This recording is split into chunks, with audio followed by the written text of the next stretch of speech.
तो पेश है समुद्र का दैत्य। ये कवर चित्र है दोस्तों।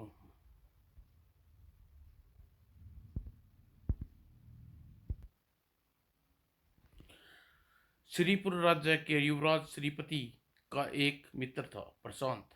वह अनाथ था। श्रीपति प्रशांत की गहरी मित्रता थी। दोनों एक साथ अस्त्र विद्या, बाहुबल युद्ध की विद्याएं सीखी थी। युवराज बचो, वाह प्रशांत, बड़ा बुद्धिमान, बड़ा वार किया तुमने हम पर। हम तुम्हारी विद्या का लोहा मान गए। और धीरे धीरे मंत्रियों और सभासदों के पुत्र में मित्र मंडली आ गई और सभी सभी प्राय साथ ही खेलते रहते थे। एक बार वह सारी मित्र मंडली वर्षा ऋतु में नदी तट पर भ्रमण करने के लिए गई। तब युवराज श्रीपति ने सबसे कहा, साथियों, आज हम नकली युद्ध खेलेंगे। हाँ, आपका विचार उचित है। तब ठीक है, एक टोली राजा का हम बनेंगे, दूसरी टोली का राजा प्रशांत बनेगा। लेकिन एक बात ध्यान रहे, युद्ध में अस्त्र शस्त्रों का प्रयोग न करें। हम केवल अपने हाथों का प्रयोग करेंगे। सभी मित्र मंडली उसकी बात मान ली। और तब श्रीपति और प्रशांत के निर्देशों में दोनों टोलियां आपस में मल्ल युद्ध करने लगी। श्रीपति और प्रशांत आपस में घुस गए। तभी प्रशांत ने एक दाव मारा और वह दाव श्रीपति चारों खाने चित हो गया। यह देखा, हा, वाह वाह वाह, प्रशांत हार गए। इस प्रकार सभी मित्र श्रीपति का मजाक उड़ाने लगे। अपनी हंसी उड़ती देख श्रीपति अपमान से भर भास हुआ। इस दो कुड़ी के लड़के के कारण मुझे आज अपनी मित्र मंडली में अपमानित होना पड़ा। यह मुझे बर्दाश्त नहीं करूंगा। और यह सोचकर उसने तेजी से उठा और प्रशांत के मुंह पर थप्पड़ मारा। प्रशांत हक्का बक्का सा श्रीपति को देख श्रीपति की ओर देखने लगा और उसने हैरान स्वर में श्रीपति से कहा, प्रशांत, तुम इसी काबिल हो। तुम्हारे गाल तुमने मल्ल युद्ध में हमारे साथ बेईमानी की। तुमने गलत बार से हमें चित किया। युवराज, आपके आपने सबके सामने मुझे थप्पड़ क्यों मारा? हम तुम्हें अपना मित्र समझते थे, लेकिन तुम हमारे दुश्मन निकले। जाओ, हमारी नज़रों से दूर हो जाओ और कभी हमारी सूरत न दिखाना। सुनकर प्रशांत मुंह उतर गया। ठीक है युवराज, यदि तुम्हारी ऐसी इच्छा है तो मैं इसी समय इस राज्य को से चला जाता हूँ। यह कहकर प्रशांत आंसू भरी वहां से चल दिया। मुझ गरीब को जानकर युवराज और मित्रों के सामने मेरी व्यर्थ में अपमान किया। भगवान, तूने मुझे अनाथ गरीब क्यों बनाया? मैंने तेरा क्या बिगाड़ा था? यह सोचकर प्रशांत आंखों में आंसू की धारा बह चली। वह अनजान दिशा में बढ़ चल गया। चलते चलते एक बियाबान जंगल में पहुंचा, जहां उसे रात गिराई। यह मैं कहाँ पहुंचा? चारों ओर जंगल है। रात हो गई, अब क्या कहाँ जाऊं? घबरा कर प्रशांत चारों ओर चोर देखने लगा तो उसकी समझ में कुछ नहीं आया। वह एक पेड़ पर चढ़कर बैठ गया। दूसरी ओर रंगपुर राजा में कृष्णकांत अपने शयन कक्ष में गहरी नींद सोया हुआ था। तभी उसे सपन दिखाई दिया। राजा कृष्णकांत, तुम वर्षों से संतान के लिए तरस रहे थे। हम तुम्हारी इच्छा पूर्ण करने आए हैं। भगवान, जल्दी बताइए, कब होगी मेरी इच्छा पूर्ण? कृष्णकांत, हमारी बात ध्यान से सुनो। कल सुबह तुम अपने राज्य से पूर्व सीमा की ओर जाना। वहां से प्रशांत नाम का एक अनाथ बालक गुजरेगा। वह बालक तुम्हारे साथ अपने राजमहल ले आना और विधि गोद लेना। इस प्रकार तुम्हारी संतान इच्छा पूरी हो जाएगी। लेकिन भगवान, वह पराया पुत्र मेरा, उसे हम अपना कैसे मान सकते हैं? कृष्णकांत, अपनी संतान का सुख का आजीवन तुम्हारे भाग्य में नहीं लिखा। प्रशांत, तुम्हें अपना बेटा बना लो। वह बड़ा होकर तुम्हारे वंश को दूर दूर तक फैलाएगा और उसमें तुम्हारी भलाई है। कहकर विष्णु भगवान अंतर ध्यान हो गए। तभी सोए हुए कृष्णकांत की आंखें खुल गई। वह हड़बड़ा कर उठ बैठा। ओ, ये कैसा विचित्र सपन देखा मैंने? क्या सपन विष्णु भगवान ने स्वयं दर्शन दिए थे? क्या विष्णु भगवान की बात मानूं? इसी ओपरहो में राजा कृष्णकांत दोबारा नींद नहीं आई। वह जानता था कि श्याम का वह संध्या से लेटा शैया पर लेटा बाकी रात करवटें बदलता रहा। दूसरे दिन अब मुझे सपन सत्यता परखने के लिए पूर्व सीमा की ओर जाना चाहिए। यह सोच वह रथ में बैठा और पूर्व सीमा की ओर चल पड़ा। दूसरी ओर रात बिताने के भयभीत सा प्रशांत पेड़ से उतरा। अब मुझे यह भयानक जंगल पार कर लेना चाहिए, यह सोच प्रशांत तेजी से एक और बढ़ा। चलते चलते वह रंगपुर राज्य की सीमा के पास पहुंचा। कहीं यही तो वह बालक ने जिसके लिए भगवान विष्णु सपने में आकर मुझे आदेश दिया था। मुझे इसका नाम पूछना चाहिए। कृष्णकांत ने उससे पूछा, बेटा तुम्हारा नाम क्या है? महाराज मेरा नाम प्रशांत है। यह सुनकर वह चौंका। ओह, यह तो वही बालक है जिसने भगवान विष्णु ने मुझसे कहा था बालक सुंदर है। कृष्णकांत सोच में पड़ गया। फिर मन ही मन कुछ निर्णय लेते हुए वह प्रशांत से बोला, बेटा तुम इस राज्य में हमारे साथ राजमहल चलो। क्यों महाराज? बेटा हमारे कोई संतान नहीं है, हम तुम्हें अपना बेटा बनाकर अपने पास रखेंगे। क्या? प्रशांत हक्का बक्का रह गया। हाँ बेटा, यस मैं सही कह रहा हूँ, वर्षों से संतान के लिए तरस रहा हूँ। तुम अनाथ होकर इधर उधर भटक रहे हो। रात को विष्णु भगवान सपन में आकर तुम्हारा तुम्हारा नाम तुम्हें अपना पुत्र बनाने का आदेश दिया है। भगवान का आदेश है, इसलिए मैं तुम्हें पुत्र बनाने से इनकार नहीं होना चाहिए। महाराज आपका पुत्र बनकर मेरी प्रशंसा होगी। कहकर कृष्णकांत से आगे आगे बढ़कर प्रशांत को सीने से लगा लिया। कृष्णकांत प्रशांत को लेकर अपनी महारानी सुभद्रा के पास पहुंचे। महाराज यह लड़का कौन है? महारानी यह हमारा बेटा है, तुम्हारा हमारा बेटा प्रशांत है। क्या? महारानी सुभद्रा हैरान से प्रशांत की ओर देखने लगी। यह देखकर प्रशांत, बेटे जाओ अपनी माँ के चरण स्पर्श करो। आदेश पाकर प्रशांत ने पैर छूकर महारानी सुभद्रा की ओर बढ़ा।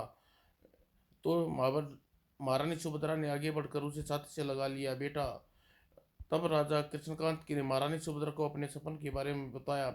उस दिन के प्रशांत राजमहल में रहकर रहने लगा। अब राजमहल में का युवराज था। एक दिन, बेटा आज हम तुम्हें अपने गुरु जी के पास लेकर चलते हैं। तुम्हें राजनीति की विद्या और शस्त्र विद्या अन्य विद्या सिखाएंगे। चलिए पिताजी महाराज। और कृष्णकांत उसे लेकर अपने गुरु शुक्राचार्य के पास पहुंचा। प्रणाम गुरुदेव। कहिए राजन कैसे आना हुआ? गुरुदेव मैं अपने पुत्र प्रशांत को आपके पास शिक्षा ग्रहण करने के लिए छोड़ना चाहता हूँ। ठीक है महाराज। तब राजा कृष्णकांत प्रशांत को शुक्राचार्य के पास छोड़ गए। उसी दिन शुक्राचार्य ने तरह तरह की विद्याएं सिखानी आरंभ कर दी। वाह प्रशांत, तुम्हारा बहुत अच्छे दाव पाँच जानते हो। और पूरे 10 वर्ष तक शुक्राचार्य प्रशांत की शिक्षा देकर हर एक विषय में पारंगत कर दिया। इस बीच राजा कृष्णकांत जब भी मन करता वह शुक्राचार्य के आश्रम में प्रशांत के मिल आती। और एक दिन से शिक्षा दिन समाप्ति पर, प्रशांत आज हमारी शिक्षा पूर्ण हुई, राजमहल से कुछ देर बाद तुम्हें रथ लेने आएगा। ओह गुरुदेव, आपसे अलग होते हुए मुझे बहुत दुख हो रहा है। प्रशांत, दुख कैसा? आश्रम में तो शिष्य आते हैं और विद्या विद्यान ध्यान करने के बाद वापस चले जाते हैं। आगमन तो यहाँ लगा ही रहता है। दुख तुम्हें तुम्हें नहीं हमें होना चाहिए। तुम तो हमारे सबसे होनहार शिष्य थे। ओ तुम हमें हमेशा गर्व रहेगा। तुमसे विदा देते हुए एक बात कहना चाहता हूँ। कौन सी बात गुरुदेव?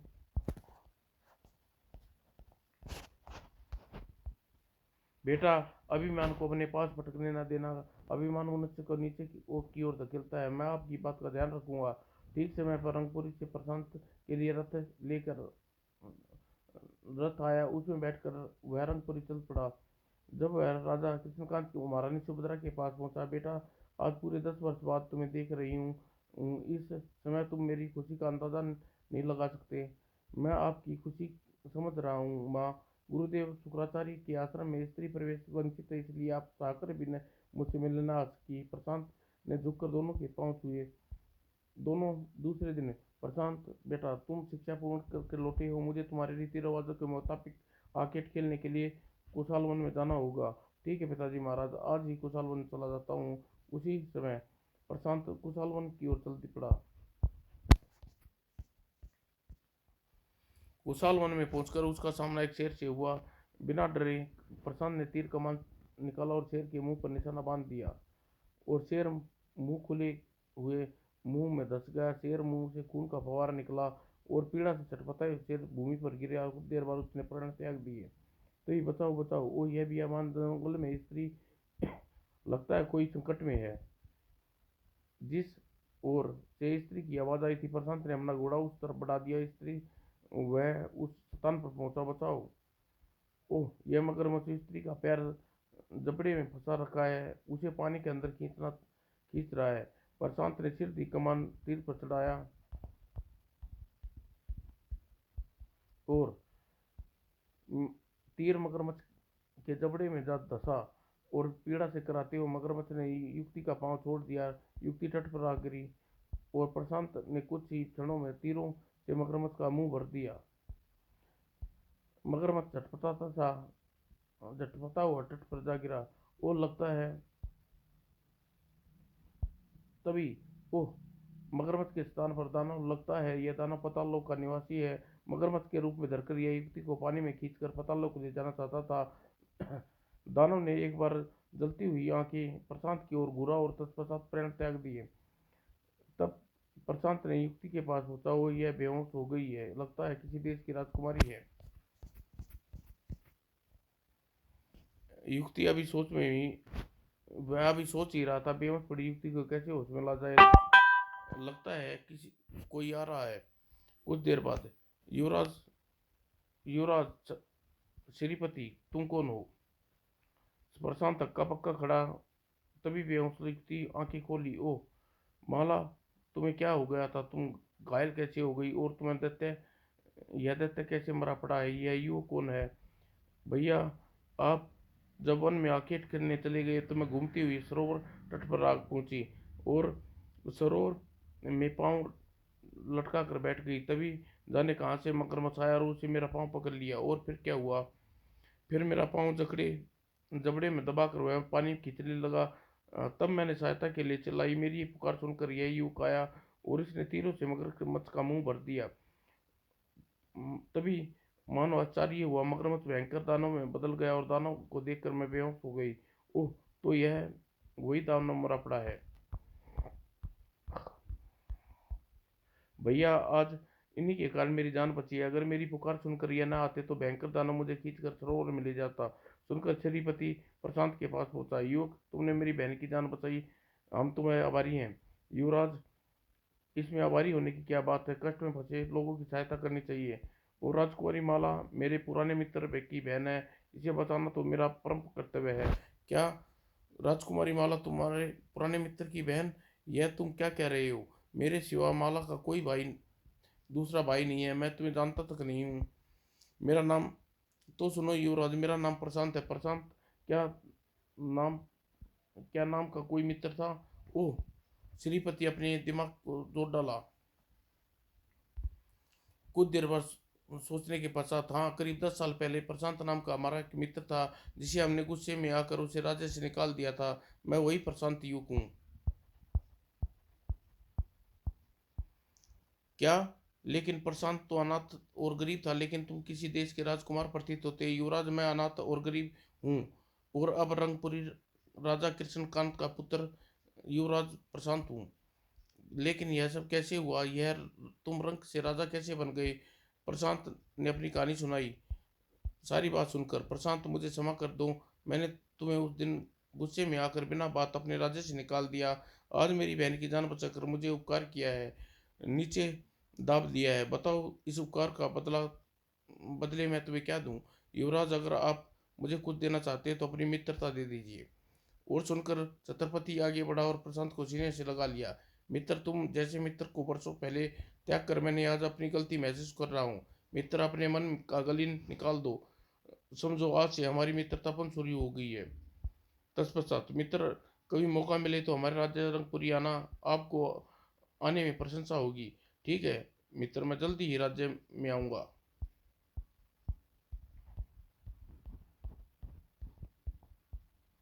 तब श्रीपति राजकुमारी माला से कहा, उठो माला, हम जल्दी ही श्रीपुर चलना है। तुम्हारे घायल पैर का उपचार करवाना चाहता हूँ। ठीक है भाई। भैया, आप ठीक कह रहे हैं भैया, मेरे पाँव घाव में तीव्र दर्द हो रहा है। और तब प्रशांत से विदा लेकर दोनों वहां से चले गए। लेकिन प्रशांत फिर भी वहीं ठगा सा रहा। राजकुमारी माला युक्ति तो युक्ति बनकर बहुत लावणीय हो गई है। 10 वर्ष पहले माला ऐसी सुंदर न थी जब वह चौका और सांझ गिराई थी। फिर उसने मृत शेर को रस्सी में बांधा और खींचता हुआ रंगपुरी की ओर चल दिया। रंगपुरी राजमहल के द्वार पर पहुंचे तो राजा कृष्णकांत ने स्वागत किया। शाबाश प्रशांत, अपने पहले आकोट किया। तुम शेर का शिकार करके लाए हो। तुम्हारी बहादुरी व सदैव निशानी का प्रतीक है। पिताजी महाराज, यह सब आपके आशीर्वाद का फल है, कहकर प्रशांत ने कृष्णकांत के पैर छुए। इस घटना के 15 दिन पश्चात युवराज श्रीपुरम से एक युवराज श्रीपति आए हैं। वे आपसे मिलना चाहते हैं। ओ, हमारे मित्र आए हैं, जाओ उन्हें आदर से अंदर लिया आओ। कुछ देर बाद, आओ मित्र श्रीपति, रंगपुरी महल में आपका स्वागत है। प्रशांत आदर सहित श्रीपति को महल के अपने अपने कक्ष में ले गया। तत्पश्चात, मित्र, आज तुम्हारे पास विशेष प्रयोजन से आए हैं, तो मित्र जल्दी अपने आने का प्रयोजन कहो। प्रशांत, मैं अपनी मित्रता को दृढ़ संबंध में बदलना चाहता हूँ। क्या मतलब? मतलब यह है कि मैं राजकुमारी माला का ब्याह तुम्हारे साथ करना चाहता हूँ। आशा करता हूँ तुम इस संबंध में स्वीकार कर लोगे। सुनकर प्रशांत सोच में पड़ गया। फिर कुछ सोचकर श्रीपति से बोला, मित्र, इस संबंध में मुझे कोई इनकार नहीं, लेकिन आगे बात बढ़ाने से पहले तुम विवाह के बारे में राजकुमारी माला से स्वीकृति ले लो। हाँ मित्र, इस बारे में मैं बात करने के पश्चात ही मैं तुम्हारे पास आया हूँ। उसने अपनी स्वीकृति दे दी है तो ठीक है, इस विवाह के लिए स्वीकृति देता हूँ।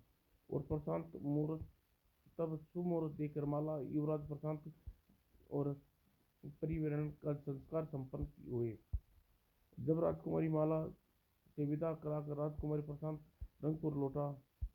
बेटा प्रशांत, राजसी परंपरा के अनुसार तुमने राजकुमारी माला के साथ लेकर मधुवन में देवी जगदम्बा मंदिर में जाकर आशीर्वाद प्राप्त करना है। इस यात्रा में तुम दोनों अकेले जाना होगा। तुम्हें वहां जाने लौटने के पश्चात विशाल भोज का आयोजन किया जाएगा।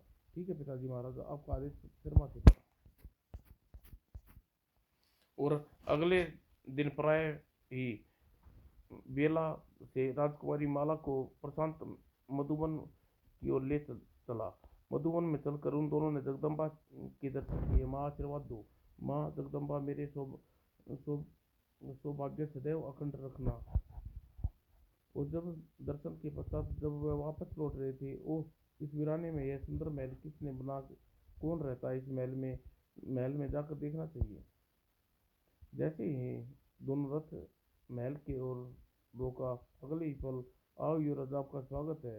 आप कौन हैं? क्या यह महल आपका है? मैं इस वन की देवी हरी हरितिमा हूँ।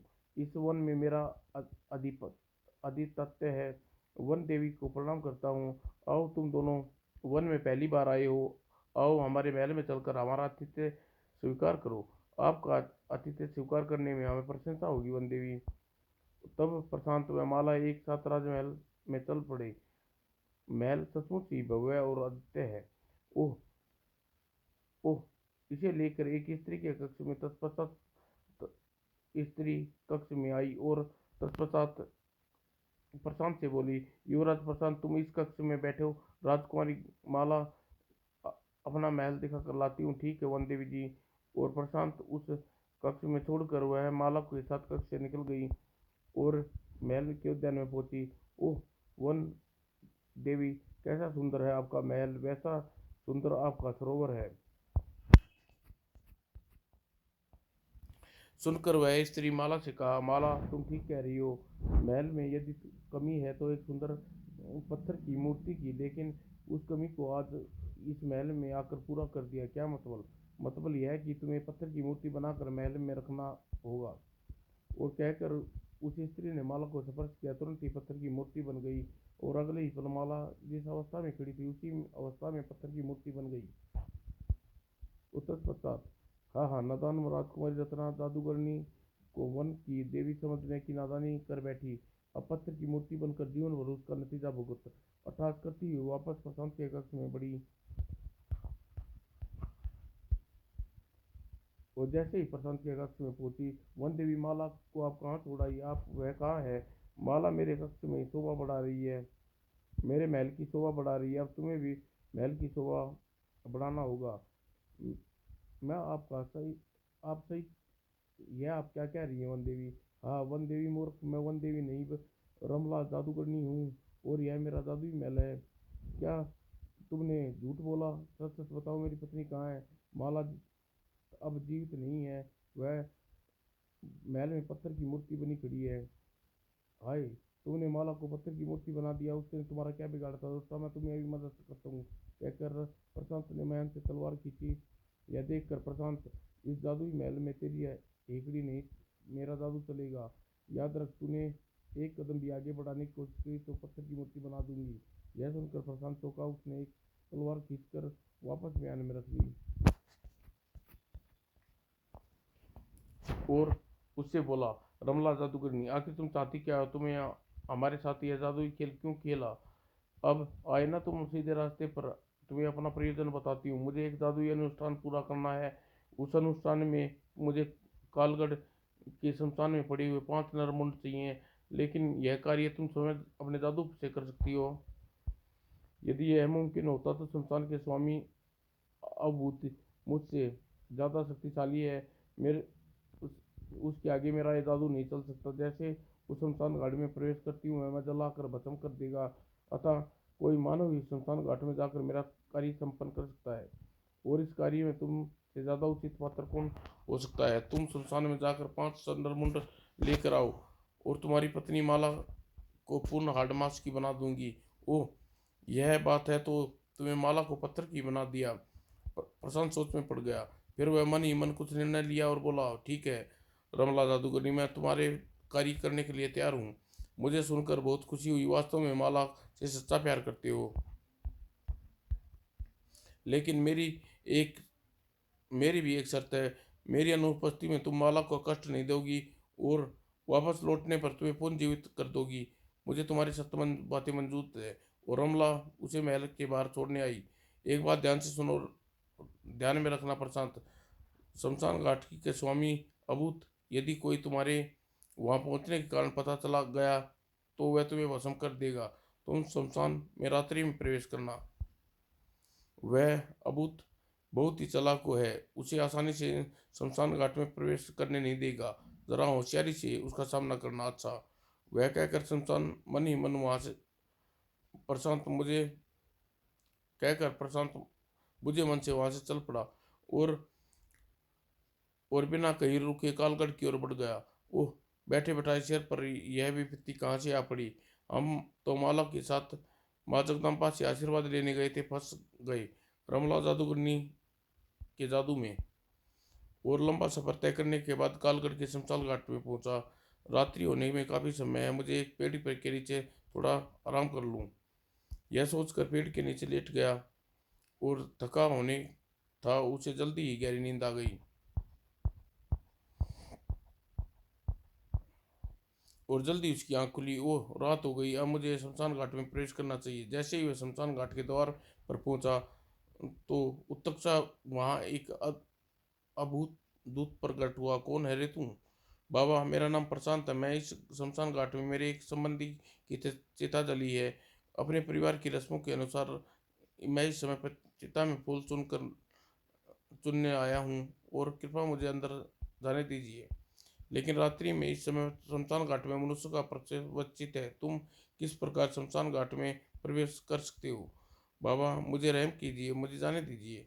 प्रशांत के बार बार अंदर जाने की जिद करने लगा। भूत ने एक शर्त रखी, मैं तुम्हें अंदर जाने दूंगा, पर अंदर प्रवेश करने से पहले तुम्हें मेरे द्वारा सुनाई गई गई अधूरी कहानी को पूरा करना होगा। तुमने सही सही प्रकार से मेरी अधूरी कहानी को पूरा कर दिया तो तुम अंदर जा सकते हो। ठीक है बाबा, कहानी सुनाइए। तो सुनो, बहुत पुरानी बात है। हरिनगर के नाम में हरिनगर नाम का एक लड़का अपने गुरु के आश्रम में कई साल से पढ़कर अपने घर वापस आया। उसने अपनी विद्या पर बहुत अभिमान था, हो गया। वह सबको अज्ञानी समझने लगा। वह यहाँ तक कि अपने पिता प्रेम किशन को भी वह किसी से सीधे मुंह बात नहीं करता। उसके व्यवहार की नम्रता नहीं दिखाई देती थी। उसने अपने पिता प्रेमचंद के को बेटे का अभिमान अच्छी नहीं लगा था। वह बड़े विद्वान तो थे, स्वामी स्वाभिमानी भी थे, क्रोध स्वभाव के। वे एक दिन उन्होंने हरिकिशन से कहा, हरिकिशन, तूने आश्रम में रहकर सारी विद्याएं सीख ली, पर तुम जानते हो, न किसी न दिखाई देने वाला न कैसे न दिखाई देने वाला दिखाई कैसे दे जाता है, और न सुनाई देने वाला कैसे सुनाई देता है। प्रश्न का उत्तर हरकिशन आचार्य में पड़ गया। उसकी कुछ समझ में नहीं आ रहा था कि वो क्या उत्तर दे। तब प्रेम किशन ने उससे कहा, तो सुनो, मेरी गीली मिट्टी में जब कुमार चाक पे रखकर घुमाता है तो तरह तरह के पात्र बन जाते हैं, जो दिखाई देने लगते हैं, जबकि पहले वे दिखाई नहीं देते। लेकिन जिस मिट्टी से वे बनाए जाते हैं वो पहले दिखाई देती है। प्रेम किशन की हरकिशन ने अपनी बात पूरी नहीं समझ पाए थे, इसलिए उसे बीच में बोलते देख क्रोध आ गया। हरकिशन, तू तू तर्क करते हो, कुमार नहीं बनाता वो पात्र कैसे दिखाई देते हैं। लेकिन पिताजी, मैं कुछ नहीं सुनना चाहता, जाओ पहले 7 दिन का उपवास रखो, उसके पश्चात मुझसे बात करना।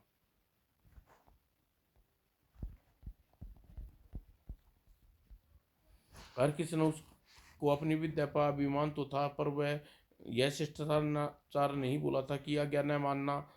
वह जाकर अपने कमरे में पड़ गया। पता नहीं पिताजी मुझसे यह सजा क्यों दी है। उसने एक एक दिन गिनकर उपवास रखा। जब उपवास 7 दिन पूरे हो गए तो वह भूखा प्यासा प्रेम किशन के सामने जाकर खड़ा हुआ और धीमी आवाज में बोला, पिताजी महाराज, मैं आज्ञा अनुसार पूरे 7 दिन उपवास में रखकर आपके पास आया हूँ। प्रशांत की इतनी कहानी सुनने के पश्चात अवधूत ने आगे कहा, प्रशांत, मैं इस कहानी को यहीं छोड़ रहा हूँ, इससे आगे की कहानी पूरी सुनानी। प्रशांत के मन में आगे की कहानी का ताना बुना बुनने लगा, और कुछ देर बाद उसने प्रशांत ने कहना आरंभ किया। बाबा हरिकिशन की बात सुनने के पश्चात उसके पिता प्रेम किशन ने कहा उससे कहा, हरकिशन, तुमने अपने गुरु के पास आश्रम में रहकर जो सी विषय में पढ़े थे उसके विषय में मुझे बताओ। हरकिशन को विश्वास था कि उसके ऊंचे लेखों को उसके ऊंचे स्वरों से सुना सकता है, पर वह भूखा प्यासा होने के कारण उसके मुंह से ऊंची आवाज नहीं निकली, और प्रेम किशन से बोला, हरकिशन, मुझे अब तुम्हारी आवाज़ सुनाई नहीं दे रही, जाओ पहले कुछ खा पी आओ, फिर मेरे पास आना। तब हरकिशन घर के भीतर गया और खूब खाना खाया, तब उसका पेट भर गया था। तो फिर वह पिता के पास आया और तब प्रेम किशन ने उससे कहा, जो जो विषय तुमने पढ़ी है उसका साक्षात्कार बताओ। खाना खाकर किशन के शरीर में न में जान आ गई। वह पिता के सामने बैठे गया और पढ़े हुए विषयों के बारे में विस्तार से बताना शुरू कर दिया।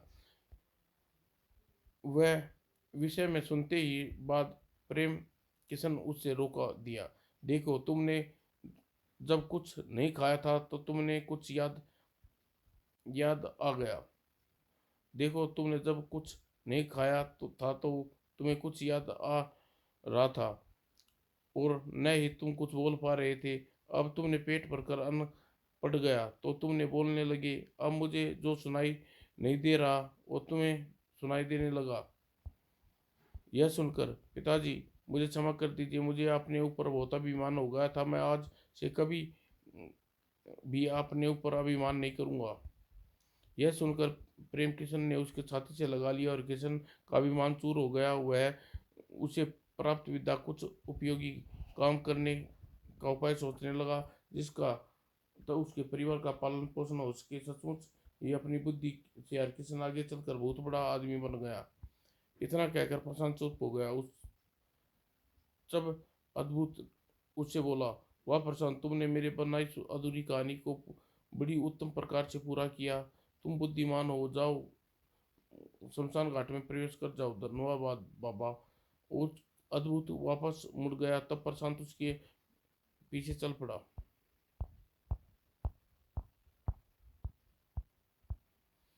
अभी वह थोड़ी दूर चले थे कि रुक कर भूत ने प्रशांत से पूछा, प्रशांत बेटे, मैं जान गया हूँ तुम्हें मुझसे झूठ बोला था। कौन सा झूठ बाबा? यही कि तुम शमशान घाट में किसी परिचित की चिता जली थी।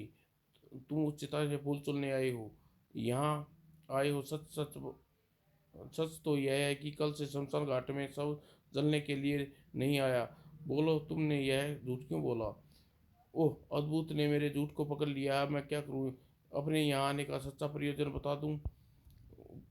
प्रशांत सोच में पड़ गया। फिर उस कुछ शांतने के बाद, आप सही कहा।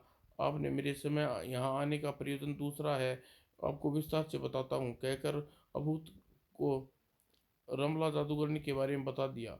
वो सारी बात जानकर, ओह, उस दुष्टा ने तुम्हारी पत्नी माला को पत्थर की मूर्ति बना दिया। हाँ बाबा, उसकी मेरी पत्नी जीवित करने के लिए वह रमला जादूगरनी के कहने पर 5 नरमुंड लेने इस समय आया हूँ। प्रशांत बेटे, तुम रमला जादूगरनी को शमशान के 5 नरमुंड मिल गए तो वह गजब हो जाएगा। उन नरमुंडों द्वारा वह अपनी अनुष्ठान पूरा कर लेगी, और उसका अनुष्ठान पूरा होगा तो पूरी पृथ्वी पर एक छत्र स्वामी हो जाएगी। वह पृथ्वी के सारे लोगों को अपने जादू के बल पर एक आतंकित करेगी। ओह बाबा, मुझे नहीं मालूम था कि रमला जादूगरनी इस कार्य के लिए मुझे 5 नरमुंड मंगा रही है। प्रशांत सोच में पड़ गया। तब उसने माल तभी उसने माला का ध्यान आया। बाबा, अगर मैं नरमुंड न ले गया तो माला कभी जीवित नहीं होगी। बेटे, घबराओ नहीं। तुम्हें सच बताकर मुझे बहुत अच्छा किया। तुम्हारी पत्नी माला का बाल विवाह का नहीं होगा, सिद्धि अपनी पूर्वावस्था में आ जाएगी। लेकिन कैसे बाबा? आओ, मेरे साथ आओ। और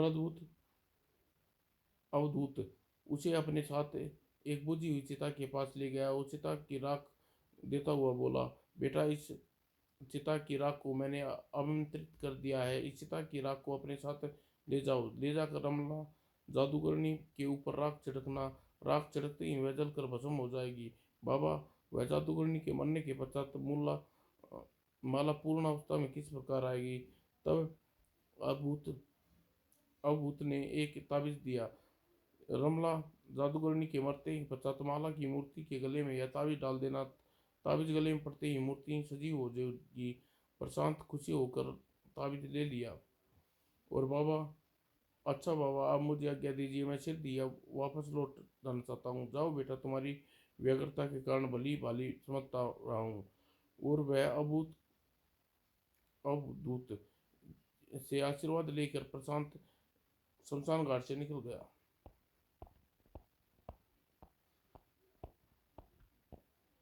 कई दिन सफर करने के पश्चात जब थका मारा रमला जादूगरनी के पास पहुंचा। यह क्या प्रशांत, तुम खाली आता आए हो, शमशान से 5 नरमुंड नहीं लाए? यह सुनकर रमला जादूगरनी, मैं शमशान से तुम्हारे लिए नरमुंडो तो नहीं लाया, तुम्हारी मौत का सामान लाया हूँ। क्या बक रहे हो?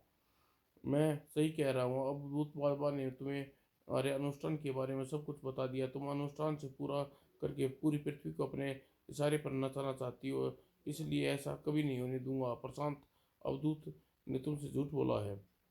अवधूत ने ने तुमसे झूठ बोला है।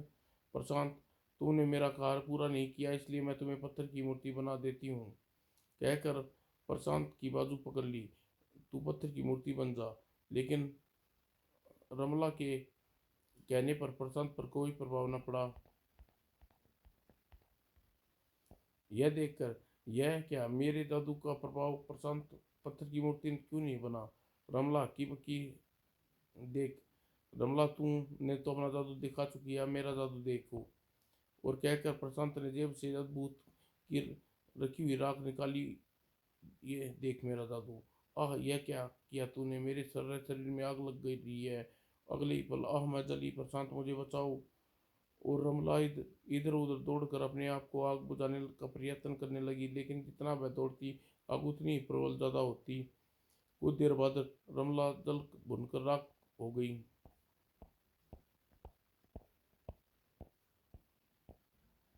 रमला जादूगरनी के मरते ही, ओह, सारे महल में धुआं सा छा गया।